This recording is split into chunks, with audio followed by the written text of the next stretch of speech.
Friends, मैं कुमार स्वागत करता हूं आपके अपनी ट्यूटोरियल एके मैथमेटिक्स क्लास में। फ्रेंड्स, हमने प्रीवियस क्लास के अंदर अपनी एक्सरसाइज 3.3 को कंप्लीटली खत्म कर लिया था। ठीक है फ्रेंड्स, उसके अंदर जो भी मैंने आपके होमवर्क क्वेश्चन दिए थे वो भी कंप्लीट हो चुके हैं। तो हम कह सकते हैं कि 3.3 एक्सरसाइज सारे क्वेश्चंस के साथ कंप्लीट हो चुकी है। अब टर्न है नए कॉन्सेप्ट का और नए लेक्चर का। और इस लेक्चर में क्या-क्या होने वाला है, क्या-क्या पढ़ने वाले हैं, इस जो लेक्चर है इसके अंदर हम इनवर्टिबल मैट्रिक्स के बारे में पढ़ेंगे। इनवर्टिबल मैट्रिक्स किस तरह की होती हैं, उससे ए इनवर्स कैसे निकाला जाता है, वो सारी चीजें इस लेक्चर में आप सीख रहे हो। उसके बाद हम रो ट्रांसफॉर्मेशन भी इसी लेक्चर में पढ़ रहे हैं। तो देखिए, बेसिकली हम जानते हैं कि इनवर्टिबल मैट्रिक्स का मतलब क्या है। देखिए, if A is a square matrix, A कोई स्क्वायर मैट्रिक्स है, ठीक है, क्या ए स्क्वायर मैट्रिक्स है जिसका ऑर्डर m है। ए मैट्रिक्स है जिसका जो कि स्क्वायर मैट्रिक्स है उसका ऑर्डर m है, ठीक है। इफ देयर एग्जिस्ट, अगर ये एग्जिस्ट कर रही है, अगर ए मैट्रिक्स एग्जिस्ट कर रही है तो हमारे पास एक और मैट्रिक्स है B another square matrix, B एक और अनदर स्क्वायर मैट्रिक्स है इसका ऑर्डर भी m है, इसका ऑर्डर भी क्या m। तो सच दैट हम कह सकते हैं कि ab is equals to ba is equal to identity matrix, और m यहां पे ऑर्डर बता रहा है उस मैट्रिक्स का। तो इसकी कंडीशन क्या हो जाती है, अगर a स्क्वायर मैट्रिक्स है जिसका ऑर्डर m है, अगर एग्जिस्ट कर रही है तो एक और मैट्रिक्स है b अनदर मैट्रिक्स जो भी स्क्वायर मैट्रिक्स है इसका भी ऑर्डर m है। तो सच दैट जब ये कंडीशन फॉलो हो जाती है तो AB is equals to BA is equal to IM। IM क्या है, आइडेंटिटी मैट्रिक्स है। तो इस प्रकार हम यहां से निकाल सकते हैं B is equal to मेरा क्या आएगा A इनवर्स। तो यहां से अपना A इनवर्स निकल आएगा। इस तरीके से हम A इनवर्स यहां पे निकाल लेंगे फ्रेंड्स।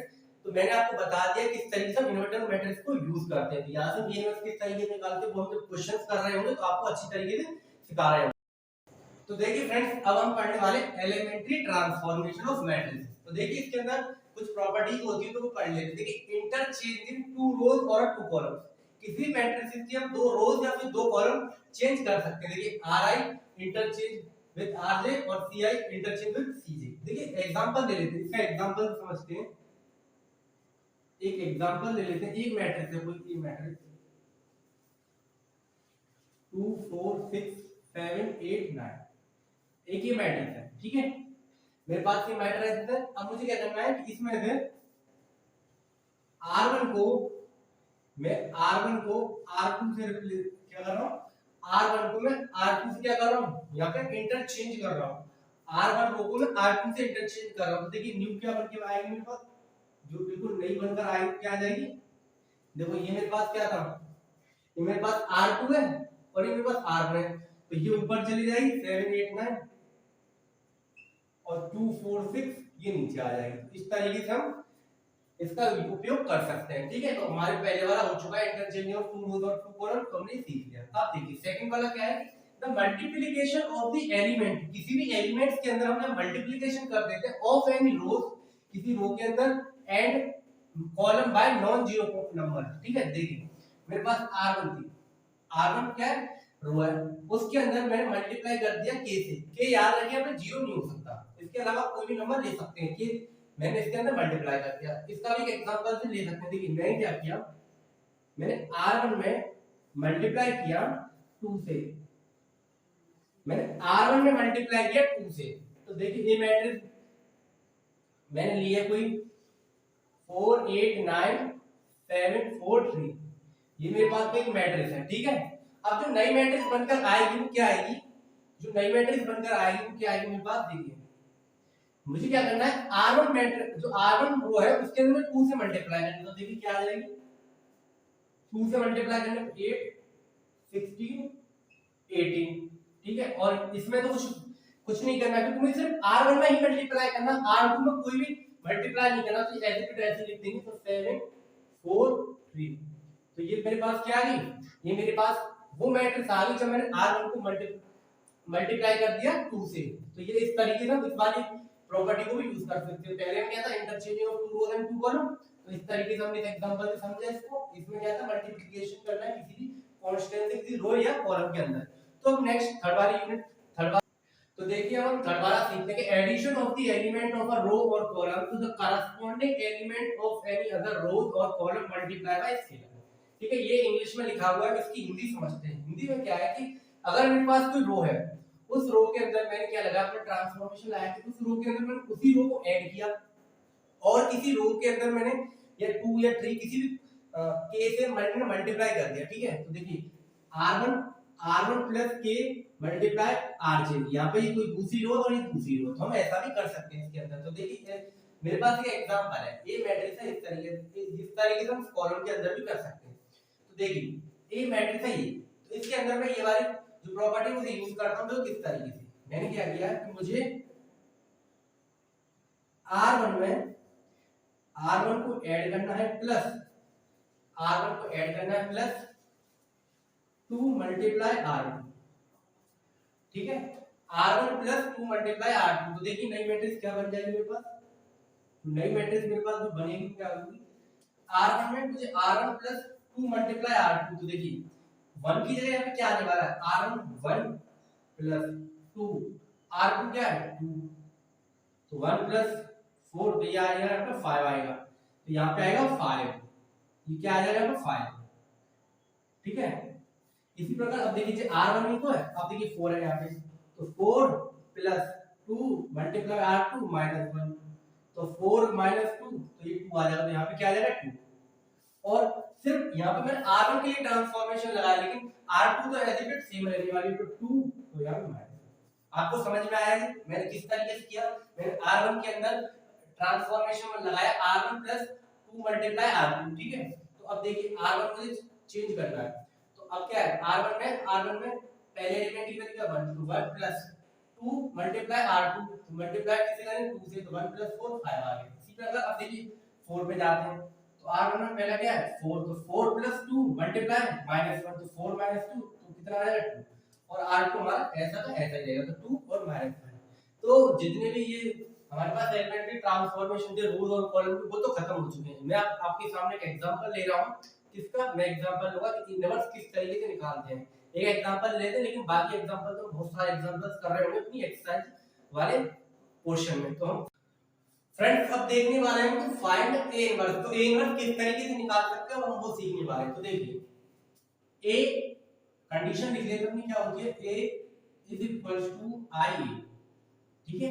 हमें अगर फाइंड ए इनवर्स करना है तो मुझे इस a को मुझे क्या बनाना होगा, इसी a को मुझे आइडेंटिटी मैट्रिक्स बनाना होगा, क्या आइडेंटिटी मैट्रिक्स बनाना होगा। जैसे ही मैं a को आइडेंटिटी मैट्रिक्स बना दूंगा मेरी तभी मेरा a इनवर्स निकल आएगा। देखिए इसे किस तरीके से करते हैं, ये मैट्रिक्स क्या है मेरे पास 2 1 -6 -2 इज इक्वल्स टू आइडेंटिटी का 1 0 0 1 और ये a, ठीक है।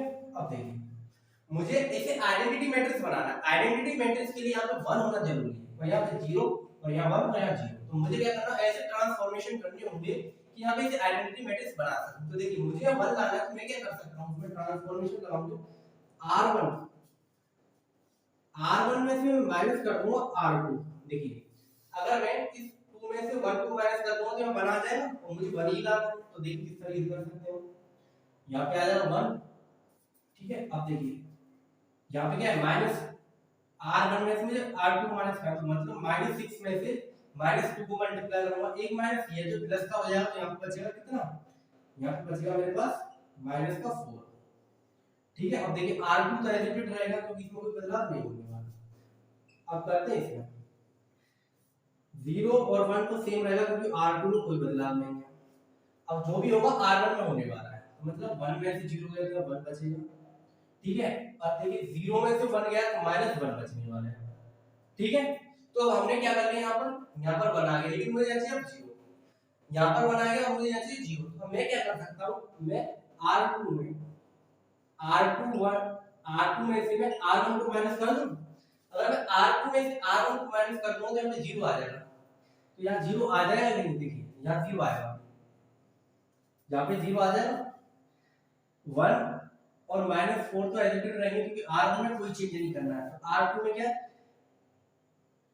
1 में से -1 गया तो 1 बचने वाला है, 0 बचेगा, सॉरी, ठीक है। अब देखिए -2 में से माइनस कर दिया माइनस का 4, तो यहाँ प्लस का 2 बचेगा, तो ये क्या बचेगा प्लस का 2, ठीक है। अब बात करते हैं इस वाले मैट्रिक्स की, r2 में करना है तो r1 को ऐसे ही रख लेंगे, ठीक है। देखिए मुझे r2 में करना तो 0 में से माइनस करेंगे 1 तो -1 आ जाएगा, अब देखिए R2 में कर रहे हैं तो 1 में से मैंने माइनस किया इसको -1 को, तो मेरे पास +1 2 आ जाएगा यहाँ पे और ये ए मैट्रिक्स होगी। ठीक है, अब देखिए ये हटा देते हैं यहाँ पे। अब मेरे पास क्या आ गया है, यहाँ पे 1 आ गया या 0 आ गया। अब मेरा नेक्स्ट टारगेट रहने वाला है मुझे यहाँ पे 1 लाना है। अब इसे 1 कैसे ला सकते हैं मैं R2 में अगर 1/2 का डिवाइड दे दूं तो मेरे पास आ सकता है, आएगा कि नहीं? अगर मैं यहाँ पे 2 से डिवाइड दे दूं तो बस 1 बन जाएगा। तो देखिए किस तरीके करेंगे, R1 में कोई चेंज नहीं आने वाला, ये ऐसे ही रहेगा। अब देखिए R2 में अगर मैं 0 का डिवाइड 1/2 का 0 दूंगा तो 0 आने वाला है, इसमें कोई चेंज नहीं रहेगा। इसमें डिवाइड दूंगा तो ये 1 आ जाएगा। ठीक है, इज इक्वल टू अब R1 में तो कोई चेंज नहीं, 1 -1। ठीक है, अब देखिए अब क्या करना है मुझे, मैं R2 को डिवाइड दे रहा हूं इस -1/2 से, तो ये क्या हो जाएगा -1/2। ठीक है, ये क्या हो जाएगा मेरे पास यहाँ पे -1/2 क्या होने वाला मेरे पास -1/2। अब देखिए 2 का 2 से डिवाइड देने 1/2 का 2 से दूंगा तो यहाँ 1 आ जाएगा और ये बचेगा यहाँ पे 1। ठीक है, ये बचा मेरे पास। अब मुझे क्या करना है, अब मुझे इसे 0 करना है। अगर ये -4 मेरा 0 पे कन्वर्ट हो जाएगा तो मेरी आइडेंटिटी मैट्रिक्स बन जाएगी और आइडेंटिटी मैट्रिक्स बन जाएगी तो मेरा A इनवर्स फाइंड हो जाएगा। तो देखिए मैं किस तरीके से कर सकता हूं, R1 के अंदर में R1 4 R2 से मल्टी 4 R2 को ऐड कर देता हूं। R1 के अंदर 4 R2 को मैंने मल्टी क्या कर दिया, ऐड कर दिया। तो देखिए 0 और 1 तो सेम रहने वाला है यहाँ पे, इधर भी -1/2 और 1, इसमें तो कोई चेंज नहीं आने वाला। ठीक है, इनमें कोई चेंज नहीं आने वाला, जो भी चेंज आएगा R1 में आएगा। R1 1 4 टाइम्स ऑफ R2 तो ये 0 तो 1 रहना है। अब देखिए R1 क्या है -4 प्लस 4 R2 4 क्या है R1 क्या है 1 तो -4 प्लस 4 क्या आ जाएगा 0, तो ये आ गया तो 0। ठीक है, मतलब ये तो अपनी आइडेंटिटी मैट्रिक्स बन चुकी है। अब इसे सॉल्व करते हैं। R1 कितना है 1 प्लस 4 टाइम्स ऑफ R2 मतलब 4 डिवाइड बाय 2 माइनस का, तो ये आ जाएगा क्या आने वाला है यहाँ पे मेरा 1 माइनस का 2, 1 माइनस का 2 तो ये हो जाएगा माइनस का 1। ठीक है, अब देखिए अब ऐसा यहाँ पे -1। ठीक है, अब क्या मल्टीप्लाई बाय 4R2 प्लस 4, तो यहाँ पे बचेगा प्लस का 3 और ये बचेगा 1। ठीक है, तो अब देखिए मेरी क्या बनी, आइडेंटिटी मैट्रिक्स बन गई मेरी। अब जैसे ही मेरी आइडेंटिटी मैट्रिक्स बन जाएगी तो मेरा A इनवर्स क्या आ जाएगा, यहाँ से मेरा जो A इनवर्स आएगा क्या आएगा -1 3 -1/2 और 1। तो फ्रेंड्स इस तरीके से हम A इनवर्स फाइंड करते हैं। हमें क्या करना होता है, A I लगाएंगे, यहाँ से इस वाली मैट्रिक्स में आइडेंटिटी मैट्रिक्स बना दो। जैसे मैं आइडेंटिटी मैट्रिक्स बना देता हूँ तो मेरी क्या आ जाती है A इनवर्स। तो हमें क्या करना है, सिर्फ अपने जो ट्रांसफॉर्मेशन है उन्हें अच्छे से लगाना चाहिए और हम A इनवर्स के क्वेश्चन निकाल सकते हैं। फ्रेंड अगर आपको मेरे जो लेक्चर है अगर आपको यूजफुल लग रहे हैं तो प्लीज अपने फ्रेंड्स तक भी इन्हें शेयर